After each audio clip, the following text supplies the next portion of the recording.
Amém. Paz do Senhor, igreja. Amém. Abra sua Bíblia, por favor. Eu vou pedir diferente. Nem precisa abrir a Bíblia, por favor. Os irmãos vão me ajudar na projeção. Nós já fizemos a leitura, meu pastor, com a sua permissão. Então, só coloca para mim, por favor, os 2 versículos de Isaías que nós temos como base para arrancar dele ou para extrair dele o nosso tema. Isaías, capítulo 43, o versículo 18 e o 19. E aí eu vou pedir a paciência da igreja para me autorizar a ler novamente, tá bom? Isaías, capítulo 43, versículo 18 e 19. Diz assim: não vos lembreis das coisas passadas, nem considereis as antigas. Eis que farei uma coisa nova, e agora sairá a luz. Porventura não a sabereis? Eis que porei um caminho no deserto e rios no ermo. E dos 2 versículos que nós lemos, até para nos contextualizar, o pastor extraiu, por direção de Deus, uma frase que é o tema dentro desses versículos da nossa festa. Eis que farei uma coisa nova. O versículo está no futuro, mas o nosso tema é no presente. Eis que faço uma coisa nova. Obrigado pela sua gentileza. Pode tomar o seu assento. Eu vou fazer os agradecimentos com vocês em uma posição confortável, para não cansá-los. Amém? Que alegria poder estar aqui, adorando a Deus mais uma vez, na nossa igreja sede, juntamente com os irmãos aqui de Dallas. Certamente deve ter alguém de outro lugar, mas nós estamos aqui, e como eu gosto muito de frisar, reunidos e unidos em torno do nome e do sangue de Jesus. Como igreja, nesse momento, prestando um culto ao Senhor. A minha gratidão a Deus por todo o ministério, na pessoa do nosso pastor-presidente, que nos deu esse privilégio de estarmos aqui, cooperando também nesses 30 dias que nós vamos estar aproximadamente, manifestando cultos em ações de graças a Deus pelos 17 anos do Ministério El Shaddai. 17 anos, já estamos quase partindo aí para a emancipação, para a maioridade, não é? E nós estamos felizes pelo que Deus fez, pelo que Deus está fazendo e também pelo que Deus ainda vai fazer. Eu trago aqui um abraço da igreja, nossa igreja, não é? Da igreja lá em Austin. Os irmãos estão lá hoje, sem a presença física do pastor local, mas mandaram um abraço para vocês, e nós amamos muito vocês, e louvamos a Deus também pelo investimento que vocês têm feito nas nossas vidas lá em Austin, tá bom? Irmãos, Deus está fazendo um trem top lá em Austin, tá? Esse tema, pastor, veio a calhar. Eu sei que não é lá em Austin apenas, é em todo o ministério, mas eu sou suspeito para falar de outros, então eu vou falar de Austin, tá bom? Deus, obrigado por esse momento que nós estamos aqui, Senhor.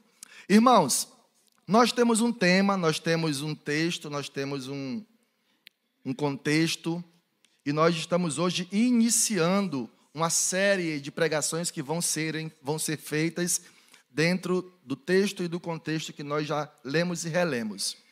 Existem muitas nuances, muitas questões, muitas informações que a gente, já nesse primeiro momento aqui, poderia trazer sobre o livro do profeta Isaías. Eu não vou enfadá-los no sentido de trazer muitas informações, mas não há a menor possibilidade de nós extrairmos lições da Bíblia sem antes lermos a Bíblia e fazer, no mínimo, um simples contexto do próprio texto, para depois fazer, então, uma aplicação. Lembrando que nós vamos encerrar essa festa com um dos maiores expositores da palavra de Deus. E a mim me pesa sobre os ombros a responsabilidade de já estar iniciando, não é? Mas quando a gente olha sobre o livro do profeta Isaías, nós temos aqui muitas informações e eu não vou aqui trazer todas. Isaías, ele é, os irmãos, eu creio que a grande maioria sabe, considerado o profeta messiânico. Não é em vão que ele recebe esse título. Ele recebe esse título porque ele tem o maior volume de profecias relacionadas ao Messias, a Jesus. E é por isso que ele recebe o título de profeta messiânico. Isaías, ele era um profeta da alta corte. Ele transitava nas entranhas da aristocracia. Ele era um homem da nobreza. E não é à toa que Deus, quando o vocaciona, Deus também o direciona para profetizar arrependimento e, se não se arrependessem, o juízo, também para a alta cúpula da sociedade judaica. E quando nós olhamos para a vida do profeta Isaías, nós vemos algumas fases que ele passou. A gente não tem aqui como objetivo trazer todas essas fases, mas eu quero já iniciar. Ele começa profetizando no ano de número 740, aproximadamente, e ele vai até o ano 680. Ele engloba pelo menos 5 reis. A gente vê 4, mas o 5º é aquele que vai, inclusive, sentenciá-lo à morte. E segundo a tradição, a própria história, e nós temos aí o versículo 37 do capítulo 11 do livro de Hebreus, que vai dar uma certa menção de forma velada ao que aconteceu com o profeta Isaías, quando diz que uns também foram cerrados ao meio, dando uma ideia de que esse homem é o próprio profeta Isaías. Mas ele profetiza o início do ministério dele, segundo a palavra de Deus, deu-se no ano em que o rei Uzias morre. A Bíblia não deixa claro que foi no dia da morte, diz que foi no ano da morte do rei Uzias. Então, o fim de um reinado já nos dá a clara ideia de que é o início de um outro contexto histórico. Nós, por muitas vezes, reclamamos, às vezes, por não estarmos no Espírito, murmuramos, questionamos quando o fim de alguns ciclos acontecem. Mas nós precisamos entender que para o novo chegar, algo tem que ser encerrado. Eu não comecei ainda a falar do tema, mas quando nós olhamos para cá, para o capítulo 6, a gente percebe que o fim, ou a ideia, o ano que se encerra o reinado do rei, é o ano que se inicia, ou que nós temos ali a iniciação do profeta Isaías na sua função profética. Eu não sei se você lembra que quando nasce a filha de Jairo, aquela mulher fica doente. Eu não sei se você lembra que quando Jairo chega com a filha já morta, ela tinha 12 anos. E aos 12 anos de idade, a menina morre. Só que também com 12 anos de doença, aquela mulher chega diante de Jesus. E ali nós temos duas realidades distintas, porque a mulher do fluxo de sangue sofria há 12 anos. Há 12 anos ela ia sempre nos médicos, ninguém dava resposta para o seu problema. Ela gastou toda a sua economia com os médicos, enquanto, do outro lado, Jairo teve 12 anos de alegria com a presença da sua filhinha. Mas agora chega um momento em que a mulher doente e Jairo, que estava feliz, ambos chegam diante de Jesus. E diante de Jesus, as duas realidades ali recebem uma nova roupagem, recebem uma nova oportunidade. Um novo capítulo começa a ser escrito quando chegam-se diante de Jesus. Notem que a Bíblia ela é recheada de ideias, de promessas, de que tudo que você vive, tudo que você já viveu, tudo isso não pode te prender. nas questões passadas. Tudo isso não pode ter o poder de te segurar em um passado. Porque com Deus, você nunca vai esgotar o oceano do Espírito que está posto diante de você. Sempre terá algo novo de Deus para ser explorado, para ser aproveitado, para ser vivenciado. Essa festa, eu acredito que de forma muito dirigida por Deus, Deus conduz o nosso pastor para trazer esse tema.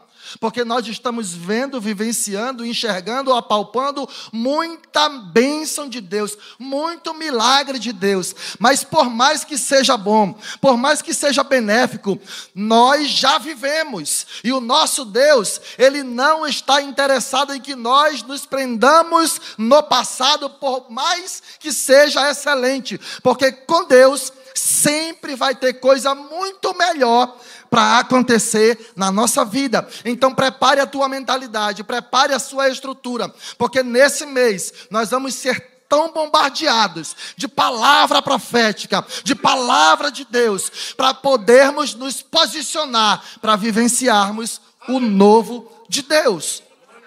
O profeta Jeremias, então, o profeta Isaías, ele então traz uma série de questões aqui. Eu queria só passear um pouquinho com os irmãos. Porque quando você vai, por exemplo, para o capítulo de número 1 até o capítulo 5, Isaías, ele traz uma série de profecias, mas os ais que Isaías coloca sempre é relacionado às pessoas que não fosse ele. Ele sempre dizia, ai de vós nações, ai de vós fulano, ai de vós ciclano e beltrano. Mas quando chega o capítulo 6, que a grande maioria dos teólogos concordam que é ali a gênese da vocação profética de Isaías, quando ele chega e ele vê uma visão estarrecedora, você não vai encontrar na narrativa da Bíblia Sagrada nenhum outro homem que teve, irmãos, uma experiência transcendental tão poderosa na visão que Isaías teve. Ele vê simplesmente o trono de Deus. E quando ele estava nesse contexto, toda a aristocracia, todos os nobres estavam ali mostrando a sua glória lá em Judá, mais especificamente no reino de Judá, mas tudo isso escondia as entranhas da podridão da aristocracia. O povo estava corrompido, o povo mostrava um glamour, mas por dentro estavam exatamente como sepulcros caiados. Eles faziam coisas que abominavam aos olhos do Senhor. E aí Isaías chega exatamente nesse contexto de podridão política, de afastamento da presença de Deus, onde ninguém queria saber de se aproximar do Senhor. E nesse contexto, Isaías chega e tem uma visão do trono de Deus.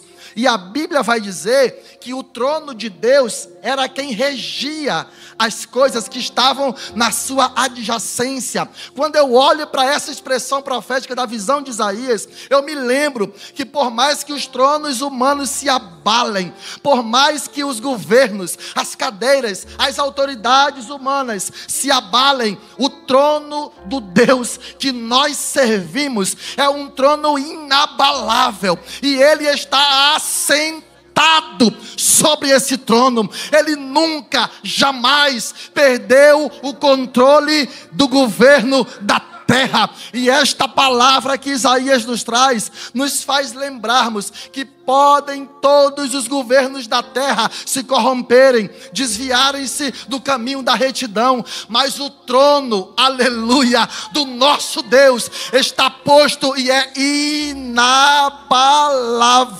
Não se desespere, porque o Deus que governa a sua vida, o Deus que governa esse mundo, o trono dele é inabalável, e ele é um Deus reto e justo, e jamais vai deixar o seu povo perecer. Agora, uma coisa que é interessante é que até o capítulo 5, como foi falado, os ais de Isaías eram sempre para os outros. Ai da minha esposa, ai do meu amigo presbítero Moabe, ai de não sei quem, ai de não sei quem. Mas aí ele chega diante de Deus, ele tem um encontro com Deus. E encontrar com Deus, eu tentei aqui, quando eu cheguei, fazer uma espécie de de analogia, de exemplo, eu achei um pouco difícil porque eu não consegui aqui. Mas o trono de Deus é assim, irmão. Você lembra daquela mulher que perde uma das dracmas? Você lembra, né? Quando você vai estudar o contexto da parábola das 10 dracmas, você percebe que muito provavelmente a casa estava bagunçada. E tinha um ambiente tenebroso, de trevas. Não sei se a estrutura da casa não dava acesso à luz do sol, mas o texto bíblico diz que ela pega uma candeia e ela vai procurar a dracma que estava perdida. Porque a luz vai revelar aquilo que as trevas tentam esconder.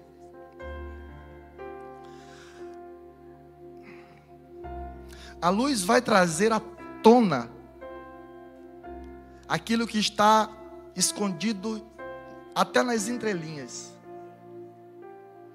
Toda vez que uma pessoa tem mais facilidade, eu posso falar, né, pastor?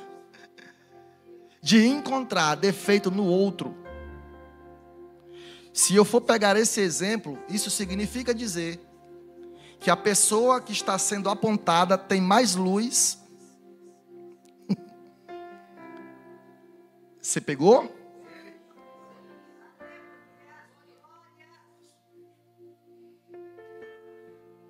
O texto vai dizer que quando ele chega no trono, ele tem uma visão tremenda, terrível. Porque todo encontro que o homem, a mulher tem com Deus, se não causar temor, pode ser tudo menos Deus que você encontrou. Intimidade está atrelada, a intimidade com Deus está atrelado a um posicionamento de temor. Quando ele chega diante do trono, na visão, ele entra no templo e ele vê o trono de Deus e ele vê serafins. E os serafins tinham 6 asas, 2 eram para adoração, ou melhor, 2 eram para o serviço, para a movimentação. As outras 4, melhor dizendo, era para adoração. Quando eles tampam o rosto e quando eles tampam os pés, eles estão demonstrando para o que está assentado no trono, que eles respeitam quem está assentado, que eles temem quem está assentado, que eles sabem que quem está assentado nesse trono alto e sublime tem o poder nas mãos. Então, quando a gente chega diante de uma reunião como essa, entendendo se nós acreditamos na Bíblia, e se é verdade, eu estou usando aqui uma conjunção condicional, se, eu tenho certeza que Ele está. Então, se o Senhor está aqui, no nosso meio, e os serafins, querubins, é a classe mais excelente da estrutura angelical, não ousaram se posicionar de qualquer maneira. Imagine nós. É claro que no nosso caso é diferente. Tem um sangue que foi vertido, que limpou de nós toda a nossa culpa e nos deu o privilégio de chamá-lo de Pai nosso. Mas o fato de eu ter a minha filiação, ainda que sendo por adoção, não me autoriza a me apresentar diante dele de qualquer maneira. Não me autoriza a me apresentar diante daquele que está assentado no alto e sublime trono de qualquer maneira. Quando Isaías chega, a luz da glória de Deus foca exatamente em Isaías, e ele para de falar ai dos outros, porque quanto mais perto de Deus eu chego, a luz da glória de Deus me faz ter a noção do meu estado de miserabilidade, e eu paro de olhar para os outros e eu falo ai de mim, porque eu estou perecendo. Quando Isaías faz isso, percebam que o ministério dele deu uma guinada. O certo é que os capítulos de Isaías se seguem. Quando você vai ver, existe um paralelo, uma similaridade entre o livro do profeta Isaías e a própria estrutura da Bíblia. Isaías tem 66 livros, 66 capítulos. A Bíblia tem 66 livros, 39 livros no Antigo Testamento, 27 no Novo. Você sabia que os 39 primeiros capítulos do profeta Isaías é destinado à nação em que ele estava naquele momento, e tudo que falava a respeito do Messias era para futuro? A mesma coisa é a estrutura da Bíblia. O Antigo Testamento era para os judeus, e quando se destinava à igreja ou a Jesus era apontando para a frente. O Novo Testamento, ele é o cumprimento do Antigo. Aleluia. E quando você vai para Isaías, do capítulo 40 ao capítulo 66, ele está falando exatamente da promessa de restauração, da vinda do Messias e do reino milenial, ou seja, futuro. Quando nós olhamos para essa apresentação do livro aqui, a gente percebe que existe sim uma grande similaridade, tanto do livro do profeta de Isaías, quanto da própria estrutura da Bíblia. Nós temos aqui, irmãos, um salto agora, e nós vamos lá para o capítulo 43, que é o capítulo em apreço. Nós temos 2 versículos apenas, mas é o capítulo 43. Quando você abre a Bíblia no capítulo 43 e começa a ler o capítulo em apreço, eu fico estarrecido, extasiado, porque ele já começa dizendo assim: eu fui quem te criei, Jacó, e te gerei. O gerar aqui é exatamente a mesma expressão que uma mãe passa intrauterinamente falando, quando o gameta masculino fecunda o gameta feminino, e ali nasce, ali a concepção acontece e vem uma nova vida à tona. Quando Deus diz isso para a nação de Israel, Deus está dizendo: fui eu que te gerei, fui eu quem te trouxe à existência. Hoje em dia, a gente tem que ter muito cuidado com o viés das nossas pregações, é verdade, mas nós não podemos nos esquivar de trazer uma rápida aplicação para você entender que você não é um acidente de percurso.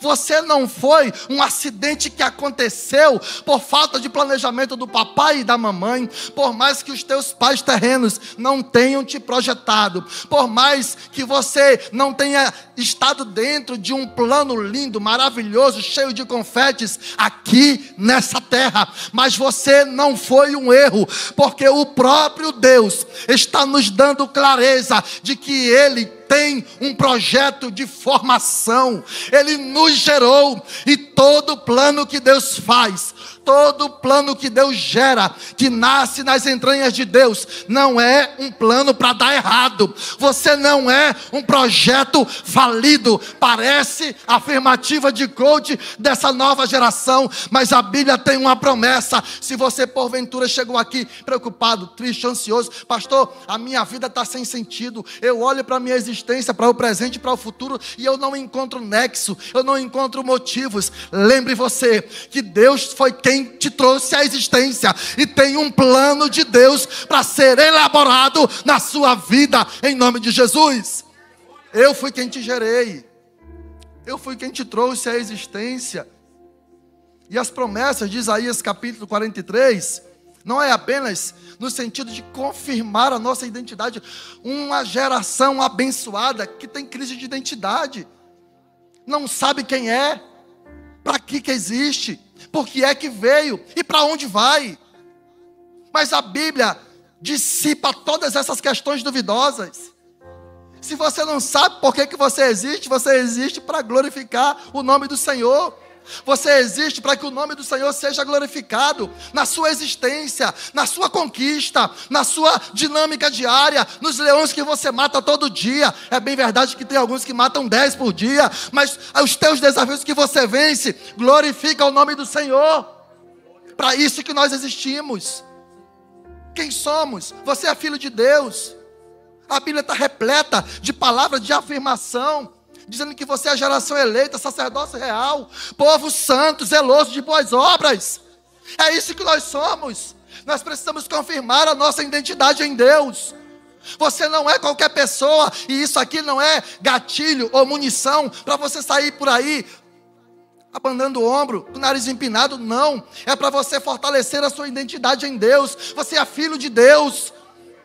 Você foi enxertado na videira verdadeira e nós estamos aqui hoje, glorificando a Deus, vamos participar da ceia, porque Jesus te fez ser filho de Deus.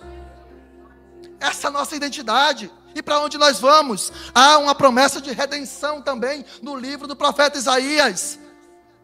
Nós, em um tempo muito breve, os que morreram em Cristo serão ressuscitados.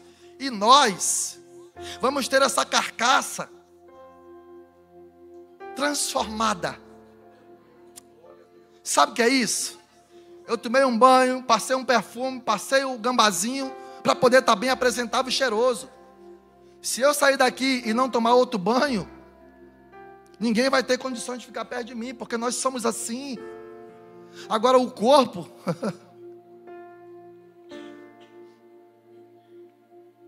que nós vamos receber lá no céu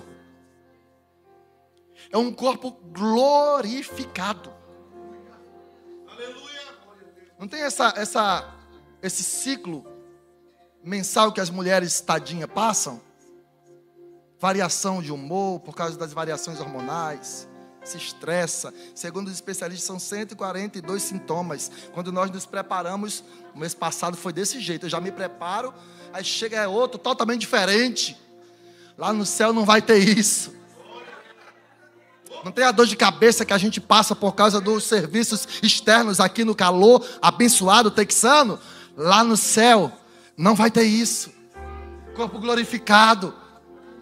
Aleluia. Tudo isso é promessa para nós. E nós já temos essas promessas. E já caminhando para nós chegarmos, enfim, no versículo 18 e 19. Todas as coisas que nós já vivenciamos em Deus, por maiores que possam ter sido, não podem nos prender no tempo passado. Tem um autor chamado Daniel Andrade, que ele diz assim, em um dos seus livros, já profetiza, né? Faça do seu passado um memorial, não uma moradia. Amém? Tem gente ligada aí. O problema é que tem pessoas que moram no passado. Quando a Bíblia fala disso, a Bíblia não está dizendo para você parar de ser conservador, no sentido da definição mais estrita do termo conservador. A Bíblia não está dizendo aqui para você deletar os capítulos anteriores. Não é isso. Porque ninguém consegue fazer isso. Salmo 103, verso 2 diz: bendize a minha alma ao Senhor. E não está falando para você esquecer do passado. Está dizendo, ei, eu fiz no passado e foi grande, mas o que eu estou prestes a fazer hoje. Você consegue entender isso? Agora, pastoreando a igreja, a gente vê alguns irmãos que precisam de um chacoalhão. Porque toda vez que vai receber uma oportunidade para contar um testemunho, é o mesmo.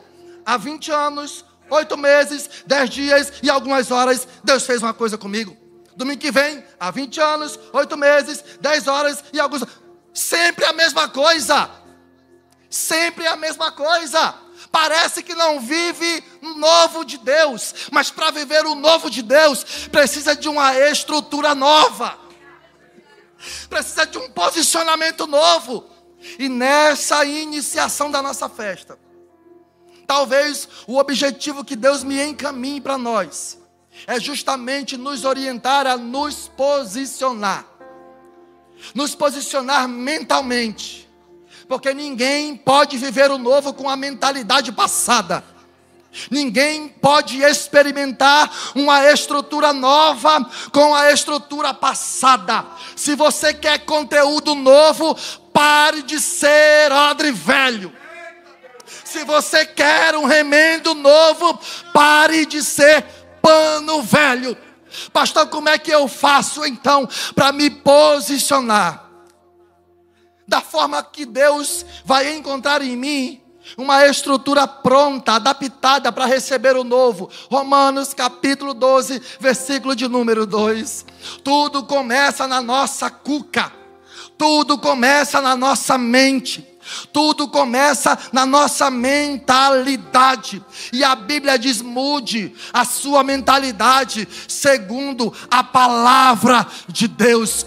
Mas transformai-vos pela renovação da vossa mente, para que experimenteis. Quer experimentar? Tem que estruturar a sua vida segundo os moldes da palavra de Deus. Quer experimentar o novo de Deus? Então se prepare. Peça para Deus te levar para o Jaboque. Peça para Deus te levar para aquilo que nós chamamos de geografia de transição. Você já ouviu falar disso? Toda vez que Deus quer fazer algo novo na vida de alguém, Deus sempre vai levar essa pessoa para uma geografia de transição, para um local, nem que seja um local imaginário, mas que você vai sair do momento que você está para um momento novo, da postura que você está para uma postura nova. Agora olhe para mim, às vezes essa geografia de transição que vai te dar uma estrutura nova para viver o novo de Deus, não vai ser algo muito bom.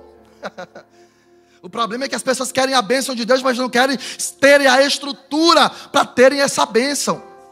Eu queria que você desenhasse isso na sua mente, irmãos. A mesa de Deus, existem vários embrulhos, já tudo pronto e separado para ser distribuído para cada um de nós.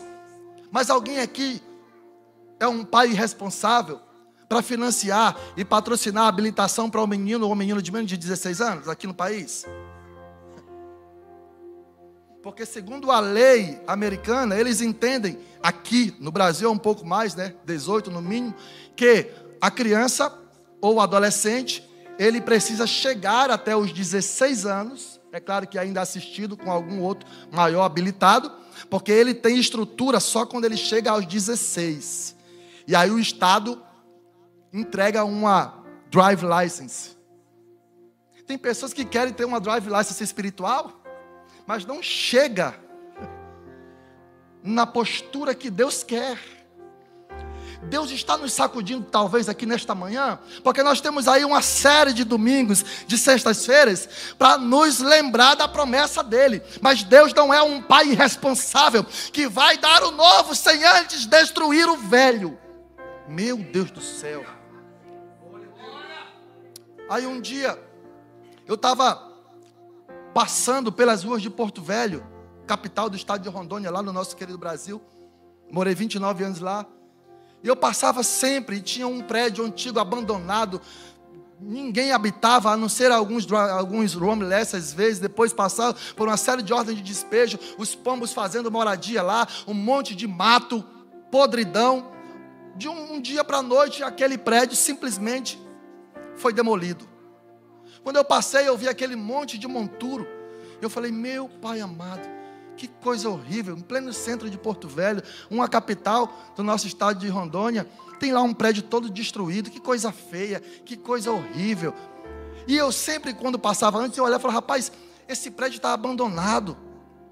Poderia ter um prédio muito mais bonito, restaurado, moderno, glamuroso. E a gente passa aqui em pleno centro, tem essa coisa feia, erguida, enfeiando a cidade.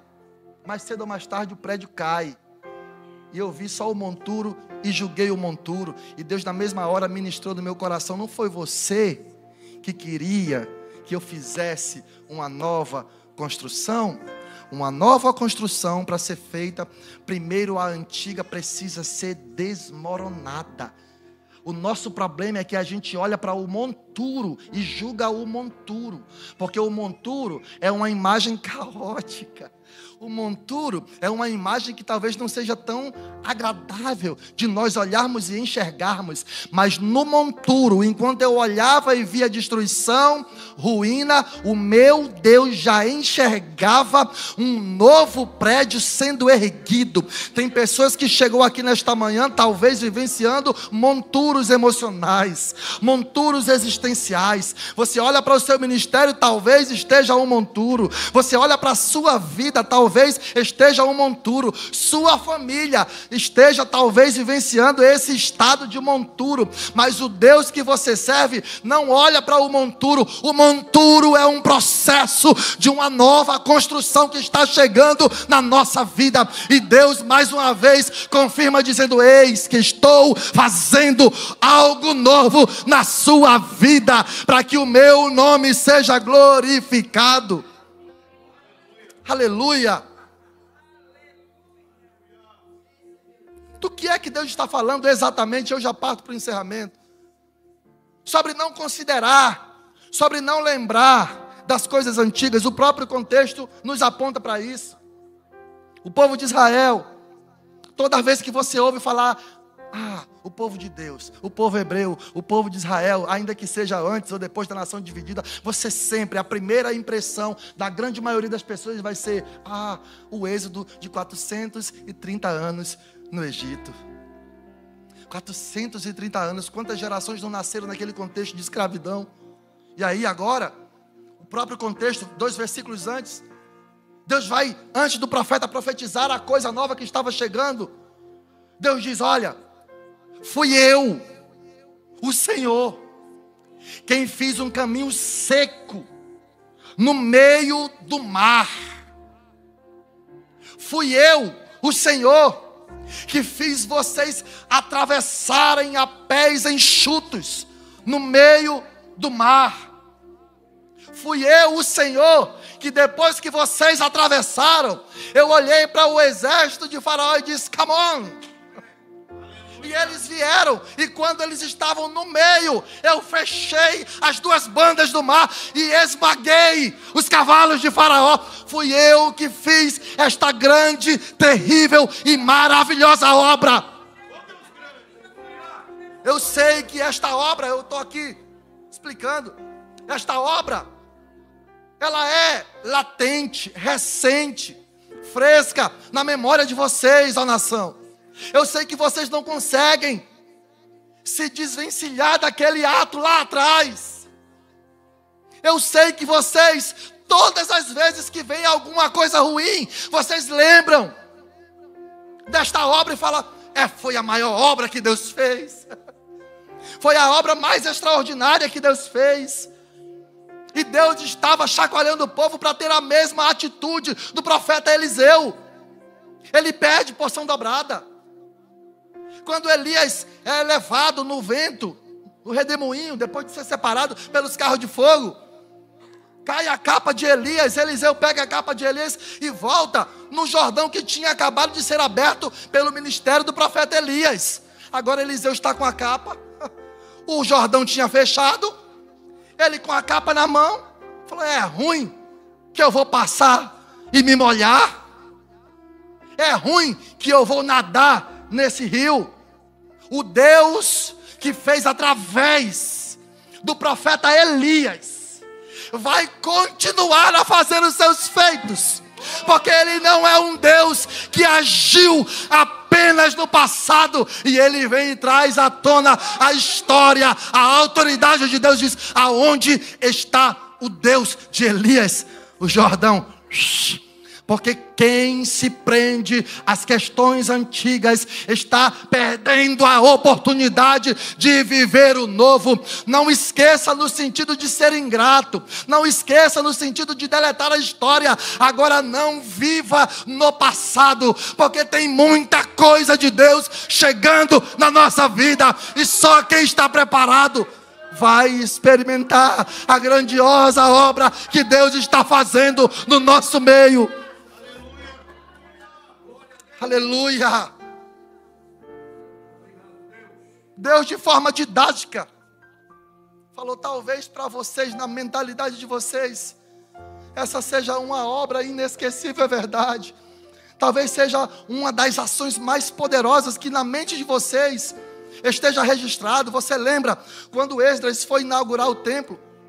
Ou melhor dizendo, quando já na nação, depois do exílio, foram inaugurar um novo templo, não é? Nós tínhamos ali 2 pessoas, ou 2 características de pessoas. Nós tínhamos os velhos e nós tínhamos os novos, os jovens. Os velhos olhavam para aquele templo que estava longe de ser comparado o glamour, a estrutura, a riqueza do templo que eles viram erguido por Salomão. E a posição deles foi de choro, e o choro ali estava velado justamente de um sentimento de saudosismo, de um sentimento pesado.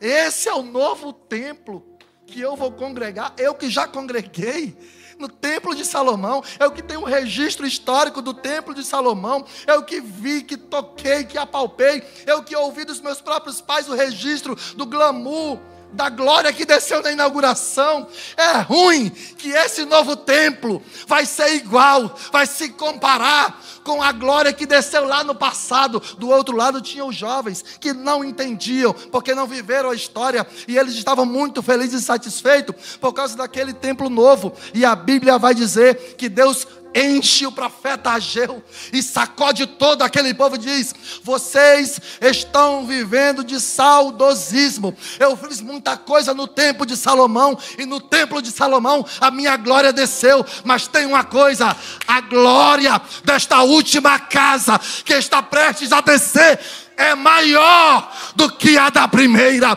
O de Deus para a sua vida é muito maior no tempo presente. Se desprenda em nome de Jesus. Fica de pé. Fica de pé. Eu quero declarar na sua vida em nome de Jesus a profecia inerrante da palavra de Deus. Tem algo novo de Deus sendo realizado na vida desta igreja. Tem algo novo de Deus que já está, é um projeto que já está sendo materializado na vida da igreja. Mas agora lembre, todo novo, ele precisa passar pelo processo da transição, e nós somos esses responsáveis. Quando vocês conhecem a história da nossa igreja ali, pastor Natanael foi o nosso primeiro pastor ali, de fato e de direito. Depois nós viemos pastor Reinaldo, e nós, por misericórdia, estamos lá, 3 anos de existência. Eu vou falar de algo que eu estou vivendo agora. Quando o pastor nos autorizou e nos abençoou, procuramos um novo lugar, e quando nós encontramos, todo mundo ficou feliz. Tem um local novo para a gente congregar. Um local novo para ficar pronto precisou de 6 meses de trabalho duro. Você quer viver o novo e quer ficar em uma posição de conforto? Em nome de Jesus, saia do comodismo. Em nome de Jesus, entenda que o novo é glorioso, mas tem um processo árduo. Precisa ser alcançado em oração, precisa ser alcançado com jejum, precisa ser alcançado com fé, com perseverança. Às vezes ninguém vai enxergar o esforço que você está fazendo. Se eu não chego e trago dizendo que Dilmar foi lá, uma galera foi lá para poder nos ajudar, talvez você não saberia, porque foi de forma voluntária, sem pedir para si confetes. E eu quero, em nome de Jesus, trazer à tona que algumas pessoas aqui estão lutando longe do alcance visual da congregação, para que outras pessoas, através do seu ato de fé, vivam o novo de Deus. Se prepare, as pessoas que têm sido alvo da sua oração, eu estou profetizando aqui agora, vão ser abençoados. Mas você que está orando por eles, talvez no velado, Deus viu você lá na câmara secreta, e Deus me autoriza aqui a declarar para a sua vida que tem algo muito maior do que você espera. Enquanto Jó orava pelos seus amigos, Deus restaura o estado de Jó, e diz a Bíblia que o último estado de Jó foi muito mais excelente do que o primeiro. Você precisa segurar esta palavra, porque o que Deus quer fazer na sua vida hoje está longe do que você já viveu. Tem coisa maior chegando. Eis que faço uma coisa nova. Eis que faço uma coisa nova. Nós não conseguimos dimensionar, imaginar um ministério que aqui repetidas vezes, de forma didática, pedagógica, tem sido falado, que nasceu com 4 pessoas. Alcançou a abrangência que nós estamos vivenciando hoje. Já temos uma igreja, por graça de Deus. Foi fácil, pastor Davi? Cadê o pastor Bruno? Não está aqui não, né? Foi fácil. Pergunta de pastor Bruno depois. Não é fácil. Ninguém está dizendo aqui que é fácil. Eu estou falando para você, rompa esse pensamento caótico, rompa esse pensamento de saudosismo, rompa tudo isso, porque Deus está interessado em fazer você subir um degrau a mais da escadaria do relacionamento com Ele. Você já profetizou, já pregou, já fez tantas coisas. O que Deus tem para você hoje é muito maior e mais excelente do que você já viveu na sua vida. Lembre, eis que faço uma coisa nova. Eis que faço uma coisa nova. Feche os seus olhos em nome de Jesus. Nós viemos aqui para declarar na sua vida que o Deus que você serve é um Deus de novidade de vida. De novidade de vida. Aleluia! E há algo novo de Deus sendo construído, materializado na vida da igreja. A palavra aqui é uma palavra coletiva. Deus alcança a todos que a ouvem. Mas é possível que a direção profética seja de forma individual. Porque precisamos ter uma estrutura nova para o novo chegar. De forma bem tranquila aqui, eu quero te orientar. Pastor, a Bíblia diz, 1 Coríntios 11, 28, nós vamos cear daqui a pouco. Examine-se, pois, o homem a si mesmo. Eu não quis fugir do tema exatamente por isso. Então, em nome de Jesus, se você entende que você precisa chegar no capítulo 6 de Isaías hoje, para ser alcançado por essa conscientização de receber de Deus uma nova estrutura. Estrutura de pensamento. Não tem aquelas pessoas que são tão negativas. Só abre a boca para murmurar, para reclamar, para maldizer. Isso atrai um ambiente, uma atmosfera negativa. Você fecha portas. Mas o grato, ele atrai para si. Ele atrai para si as bênçãos que estão escondidas nos lugares mais distantes. Então, em nome de Jesus, isso fala sim de você. Para você viver algo novo, você tem que ter uma estrutura nova. E talvez uma estrutura nova é uma postura de gratidão a Deus. Seja grato a Deus. Ninguém aqui veio para a igreja a pé. Se vê é porque mora perto. Trabalhei tanto tempo no serviço público, não tinha condições nunca de comprar um carro. Chega aqui, eu comprei um carro. E agora eu vou reclamar porque não é um 2022. Postura de gratidão vai te dar essa nova estrutura. Você sabe o que é isso? Que existem muitas bênçãos que às vezes estão retidas na nossa vida. O novo de Deus às vezes está retido na minha vida, porque eu não estou com a minha estrutura restaurada. Você quer viver coisas novas? Então, em nome de Jesus, hoje é noite de Deus restaurar a sua estrutura, a começar da sua mentalidade. Injete fé nessa mente. Peça, Senhor, injeta fé na minha mente pela tua palavra. Faz eu esquecer toda essa imagem de negação, de murmuração, porque para os murmuradores, o que lhes aguardam são as areias quentes e fétidas do deserto. Mas para os que são gratos a Deus, tem uma terra prometida, onde precisa de 2 homens para carregar um cacho de uva. Se você souber o poder que você pode alcançar ao ter essa nova estrutura, em nome de Jesus, feche seus olhos. Open your heart, feche seu coração, abre o seu coração aí. Eu declaro na sua vida agora, em nome de Jesus, pelo poder do nome e do sangue de Jesus, você não será, se é que já não foi transformado. Mas se você não foi transformado ainda, se prepare, porque Deus te dá hoje uma estrutura de pano novo. O que é isso, pastor? Para a costura nova de Deus chegar na sua vida, o pano tem que ser novo. Em nome de Jesus, eu quero profetizar que Deus vai te fazer alcançar a estrutura de odre novo, porque o vinho novo de Deus está prestes a ser derramado na vida da igreja. E só quem tem estrutura vai alcançar a novidade de vida que Deus deseja derramar no nosso meio.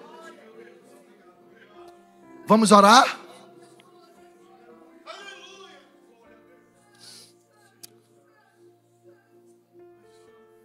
Há um erro muito grande, nós temos muito tempo de igreja.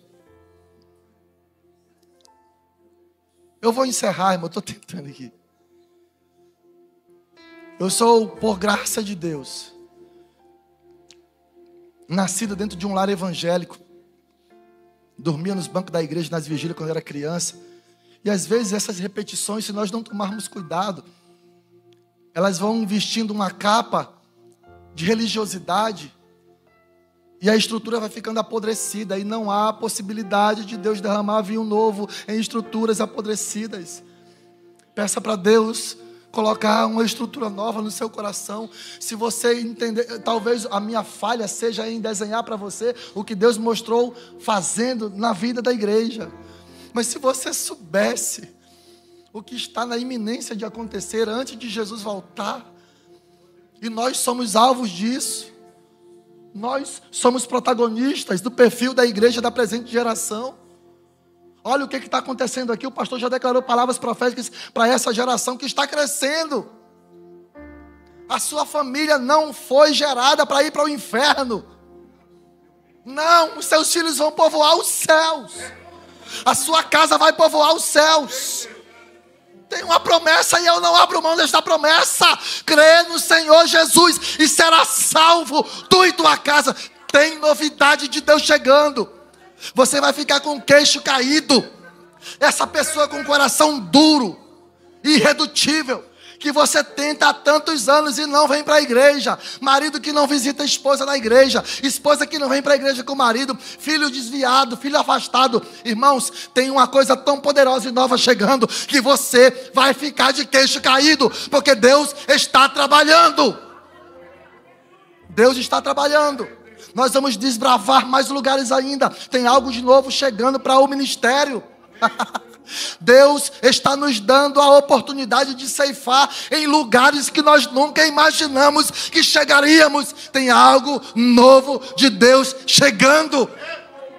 Você que chegou aqui cheio de necessidades, o provedor por excelência está aqui. E eu declaro portas abertas, novas oportunidades, maiores salários, novas conquistas. Tem algo novo de Deus chegando, para a glória do nome dEle.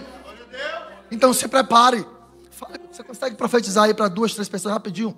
Vira para o lado. Fala para ele com autoridade, profeta, profetiza. Amor, tem algo novo de Deus chegando. Pastor, tem algo novo de Deus chegando. Igreja, tem algo novo de Deus chegando.